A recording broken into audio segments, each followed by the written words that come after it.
For the shoot of the film, we're going to be using the Panasonic HPX 500 camera. We're using that with a Pro 35 adapter, so we can use 35mm film lenses. The reason being purely because we want it to look as beautiful as we possibly can. I'm a big fan of the P2 media, so we used that on the documentary last year.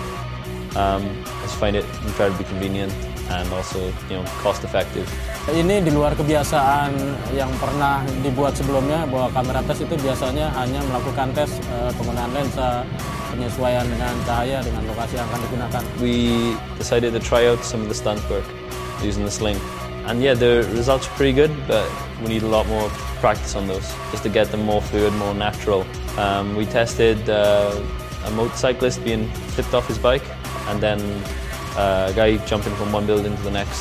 Sekarang coba adaptasi karena tingkat kesulitan yang tinggi dalam pengadeganan, banyak departemen yang dilibatin, ada sling, stunt, termasuk untuk safety area apa segala macam.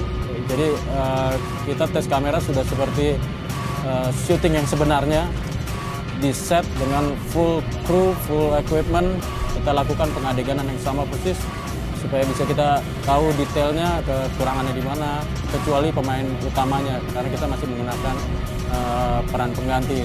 So we tried out a heli shot, the idea being that we wanted to get very high to sort of track with Yuda as he's being chased by two guys. But we had a lot of problems. So we looked to find an alternative method by using a crane and dolly track instead to get that high angle wide shot that we were after.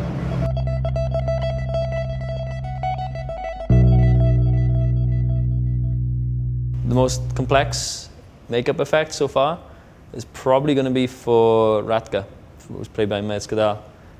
And the reason being is that he has, in a very early scene in the movie, he has a bottle smashed and the pieces of glass fly across the room and some of them go into his face.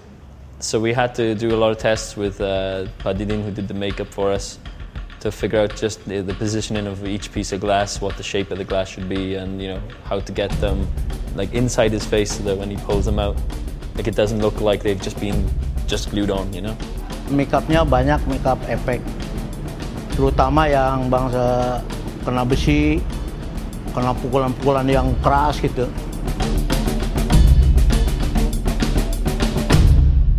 In terms of the locations, we wanted to strike a big contrast between everything we shoot in Jakarta and everything we shoot in Sumatra. So for the Sumatran shoot, we wanted everything to feel very warm, very inviting and very homely. So we kept everything quite simple, quite rustic in terms of the set design, in terms of the locations.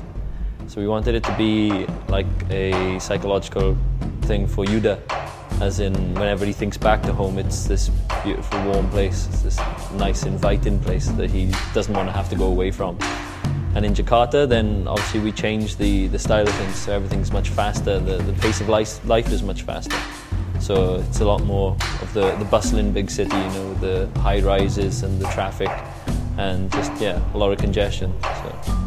Salah satu lokasi terbaik di Padang adalah Ngarai Sihanuk, aliran sungai dengan tebing-tebing tinggi khas Bukit Tinggi. Kita seluruh tim belum pernah lihat lokasi seperti itu di wilayah lain di Indonesia. Jadi lokasi itu sangat kuat karakter Bukit Tingginya sebagai tempat berangkatnya Yuda menggunakan jurus-jurus untuk opening scene. One of the big things in Sumatra was just how incredible the landscape is there. There's a lot of wide, beautiful, epic landscapes there that we could use in the movie. So it still feels very natural, and we discovered this small village area which has a beautiful pond stretched out across in front of it. Dying to get to that point in Sumatra where we get to film our duel between Yuda and his master. Di Bukit Tinggi sekitar 7 lokasi. Di Jakarta sangat banyak lokasi yang kita pakai, dan hampir semua lokasi yang kita gunakan itu lebih dari 1 hari syuting, terutama khususnya adegan-adegan fighting, karena pengerjaannya juga sangat detail, jadi kita butuh waktu lebih panjang untuk lokasi ini.